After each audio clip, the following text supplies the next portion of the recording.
Assalamu alaikum all.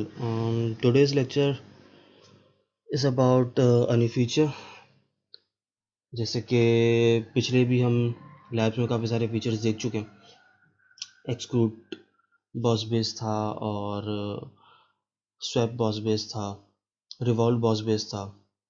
याद होगा आप लोगों के एक्सक्लूड बॉस बेस में हम एक कोई भी 2D इमेज बनाते थे और इसे एक्सक्लूड करते थे to form a 3D image, या किसी भी एक पार्ट को कोई थिकनेस देने के लिए हम एक्सक्लूड बॉस बेस यूज़ करते थे. और अगर उसी के अंदर मैंने कोई कट करना है या मैंने कोई हॉलो स्पेस बनानी है तो हम एक्सक्लूड कट यूज़ करते थे. इसी के अलावा मैं हाफ सेमी सर्कल मतलब सेमी सर्कल बनाता था और सेमी सर्कल को एक सेंटर लाइन के थ्रू मैं उसे एक सिलेंडर में फॉर्म कर देता था. वो भी 3D इमेज होती थी, मगर वो एक तरीके का एक्सक्लूड बॉस बेस ही है कि मैंने एक सर्कल बना के उसे एक्सक्लूड कर दिया, या फिर मैं एक सेमी सर्कल बना के उसको रिवॉल्व कर दूँ. एक्सक्लूड बॉस बेस में मुझे एक 2D इमेज बना के ये बताना पड़ता था कि मुझे उसकी थिकनेस कितनी देनी है. और रिवॉल्व बॉस बेस में मैं एक हाफ सेमी सर्कल मतलब एक सेमी सर्कल बनाता हूँ एक पर्टिकुलर लेंथ का और फिर उससे सर्कल कर देता हूँ. तो दोनों मेथड्स में तरीका एक जैसा ही है, बस थोड़ा सा यूज़ करने का फ़र्क है. और जाहिर सी बात है कुछ जगहें ऐसी होती हैं या कुछ पार्ट्स ऐसे होते हैं जिन पे मुझे कुछ अलग टेक्निक के थ्रू बनाना पड़ता है, तो इसलिए दोनों अलग अलग बने हुए. इसके अलावा एक स्वैप बॉस बेस था जिसे आपने यूज़ किया था क्रैंक शाफ्ट बनाने के लिए. I hope 6th lab remember हो, सबको याद होगी. जब मैं पिस्टन बना रहा था, पिस्टन का पूरा जैक वगैरह बना था, उसके अंदर हमने एक क्रैंक शाफ्ट बनाई थी. वो क्रैंक शाफ्ट 3D इमेज के थ्रू जो बनी 3D स्केच के थ्रू जो बनी थी, वो इस फीचर के साथ बनी थी. तो आज का जो फीचर है वो हमारा लॉफ्टेड बॉस बेस है. अच्छा, लॉफ्टेड बॉस बेस कहाँ यूज़ होता है? लैब 10 अगर मैं खोलूँ तो उसमें एक इमेज नीचे बनी हुई है पिरामिड की. अब ये पिरामिड में एक्सक्लूड बॉस बेस का फीचर यूज़ करके भी बना सकता था कि मैं एक स्क्वायर बनाता, उस स्क्वायर को एक्सक्लूड करता और फिर ऊपर अपना एक सेंटर लाइन बना के उस सेंटर पॉइंट के हिसाब से बाकी जो भी मैंने अपना एरिया कट करना होता वो मैं कट कर देता. खैर बहुत लेंथी होता, ट्रिकी है, मगर हो सकता था. अब वो कैसे होता था उसमें मैं नहीं जाऊँगा, तो मैं आप लोगों को फ़िलहाल यहाँ पे ये बताऊँगा कि यहाँ पे जो ये एक्सक्लूड लॉफ्टेड का जो फीचर है वो कैसे यूज़ होता है और क्या फ़ायदे हैं मुझे इसके. तो सिंपल सा है, इसी के हिसाब से बना लेते हैं जो इसमें बताया गया कि एक 5 सेंटीमीटर का draw square of 5 centimetre on the top plane and exit sketch. मैं एक 5 सेंटीमीटर का एक स्क्वायर बनाऊंगा टॉप प्लेन पे. सही, ये मेरा टॉप प्लेन है, मैंने सेलेक्ट किया और मैंने एक 5x5 का 5 सेंटीमीटर है तो जाहिर सी बात है 50 mm रखूँगा. तो मैंने जैसे यहाँ पे 50 कर दिया और मैंने इसे भी 50 कर दिया, तो एक स्क्वायर बन गया. सही, एग्जिट स्केच करने का इसने कहा था, मैं एग्जिट कर रहा हूँ, मैंने स्केच एग्जिट कर दिया. अब इसके बाद ये कहता है कि आपने एक प्लेन सेलेक्ट करना है और इसे 10 सेंटीमीटर की हाइट पे लेके जाना है. अब आप लोगों को ये तो याद होगा कि हम प्लेन किस तरह सेलेक्ट किया करते थे. मैंने यहाँ पे स्क्वायर ले लिया टॉप प्लेन पे, सिंपली फीचर में गया, रेफरेंस प्लेन, और मैं यहाँ से प्लेन सेलेक्ट करूँगा.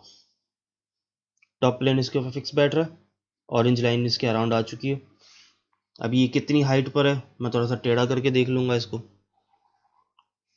सही है, ये 10 mm की हाइट पर है, हालांकि ये कह रहा है 10 सेंटीमीटर, तो मैं सिंपली यहाँ पे 100 mm कर दूंगा.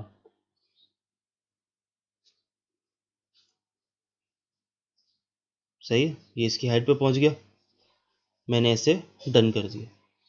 अब क्या करना है, मैं कोई भी चीज़ यहाँ पे डिज़ाइन करूँगा ना, अगर मैं ये वाला प्लेन ऊपर वाला सेलेक्ट करता हूँ यूँ, तो अब मैं कोई भी चीज़ इस पर जब डिज़ाइन करूँगा तो ये ऊपर वाले प्लेन पे बना रहा होगा, यहाँ पर इस स्क्वायर पे नहीं बनाएगा, अब इस प्लेन पे बना रहा होगा. दिखा देता हूँ कैसे कर रहा है. ये मैंने सेलेक्ट कर लिया, मैंने सिंपल एक लाइन ली, सेंटर लाइन ली, मुझे फ़िलहाल एक सेंटर पॉइंट चाहिए. भाई ये कहता है कि आप एक स्क्वायर बनाओ, एक स्क्वायर बनाने के बाद एक प्लेन सेलेक्ट करो, उस प्लेन को आप 100 mm की हाइट पे लेके जाओ और 100 mm की हाइट पे जाने के बाद बिल्कुल मिड में एक डॉट लगाना है मैंने. अब वो मैंने मिड में डॉट लगाना है तो जाहिर सी बात है मुझे सेंट्रल लाइन सेलेक्ट करनी पड़ेगी मिड पॉइंट के लिए. तो ये जो चीज़ है ये पॉइंट कहलाती है. ये पॉइंट मैंने यहाँ पे बीच में लगाना है, मैंने पॉइंट सेलेक्ट किया और मैंने यहाँ बीच में इसको लगा दिया. सही है, लगाने के बाद मैंने डन कर दिया, स्केच एग्जिट कर दिया. अब मैं फीचर में जाऊंगा और मैं यहाँ पे लॉफ्टेड बॉस बेस पे जाऊंगा। अब लॉफ्टेड बॉस बेस में ये मुझसे प्रोफाइल पूछ रहे हैं कि भाई कौन सी प्रोफाइल कहाँ तक लेके जानी है। मैंने सिंपल ये स्केच सेलेक्ट कर लिया, स्केच 1 लिखा हुआ आ गया और मैंने ये पॉइंट सेलेक्ट कर लिया, पैरामिड बन गया। वापस बता देता हूँ क्या कर रहा हूँ। लॉफ्टेड बॉस बेस पे गया, स्केच सेलेक्ट किया, स्केच का कोई भी एक लाइन सेलेक्ट करोगे पूरा स्केच सेलेक्ट हो जाएगा। ये जो मैंने पॉइंट बीच में लगाया था ना टॉप प्लेन पे, ये पॉइंट सेलेक्ट कर लिया। तो इसने यहाँ से इसको स्केच को रेफरेंस लेते हुए सारी लाइंस को कन्वर्ज करके उस पॉइंट पे ले आया। कन्वर्ज वाला मेथड बेसिकली लग रहा है कि सारी लाइंस को कन्वर्ज करता है, सारी लाइंस को पिक करता है, कन्वर्ज करके एक पॉइंट पे ले आता है। कन्वर्ज किया, एक पॉइंट पे ले आया, पैरामिड बन गया। ज़ाहिर है मैं सर्कुलर बनाऊँ, रेक्टेंगल बनाऊँ, ट्राइंगल बनाऊँ, कुछ भी बनाऊँ, जब ऊपर एक पॉइंट बनाऊंगा तो सबको कन्वर्ज करके वो एक पॉइंट पे ले आएगा। वहाँ यहाँ पे भी वही हो रहा है, मैंने डन कर दिया, पैरामिड बन गया। सही है। अब पैरामिड बनने के बाद ये मुझे कहता है एक और टास्क है स्लैब का। वो ये कहता है कि भाई आप इसमें लॉफ्टेड कट भी लगा के दिखाओ। मतलब लॉफ्टेड कट कुछ इस तरीके का, ये वाला कट मुझे दिख रहा हो, पैरामिड के अंदर एक और पैरामिड छोटा सा कट दिख रहा हो, वो भी बता देता हूँ कैसे करते हैं। अब ज़ाहिर है मैंने कट लगाना है और बेस से लगाना है, तो मुझे इसकी बेस सेलेक्ट करनी पड़ेगी, वरना अगर मैं टॉप प्लेन से बनाने लगूँ तो वो अब उसकी मुझे टॉप पे कोई लाइन बनाना शुरू कर देगा अगर मैंने ऊपर बनाई तो मुझे बॉटम पे बनानी, तो मैं बॉटम वाला प्लेन सेलेक्ट कर रहा हूँ, मतलब सिर्फ बॉटम पे आ गया मैं। अब मैंने 3 सेंटीमीटर का स्केच बनाना है मिड से, तो मैं जाहिर सी बात है वही सेंटर पॉइंट पे जाऊंगा वापस।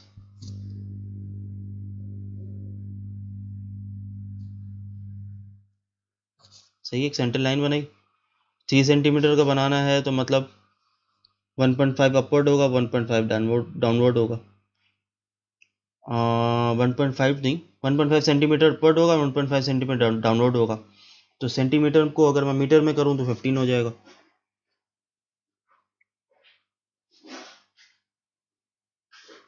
सही है, यहाँ से पूरा 30 लूँगा मैं, यू भी 30 होगा।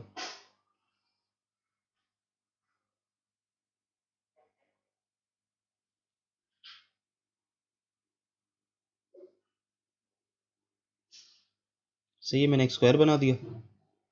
अब जो मैंने लॉफ्टेड के लिए यूज़ किया था वही वाली चीज़ टेक्निक मैं यहाँ पे भी यूज़ करूँगा। एक और प्लेन बनाना पड़ेगा जिसे मैं ऑलमोस्ट 5 सेंटीमीटर की हाइट पे लेके जाऊँगा, क्योंकि कट भी आप लोगों ने देखा होगा कि पूरा एक ऊपर तक नहीं हुआ था, मिड तक था। तो अगर मैंने टोटल हाइट इसकी 10 सेंटीमीटर रखी है तो मिड वाले की मैं 5 सेंटीमीटर रखूँगा। वापस टॉप प्लेन सेलेक्ट किया। अब ये पहले से 100 पे पड़ा हुआ है, बस इसको मैंने 50 पे कन्वर्ट कर देना। अभी देखें ना बीच में एक प्लेन आ गया बिल्कुल मिड में, डन कर दिया। जो काम मैंने पहले वाले के लिए किया था इसके लिए भी वही करना है, एक सेंटर लाइन बनानी पड़ेगी।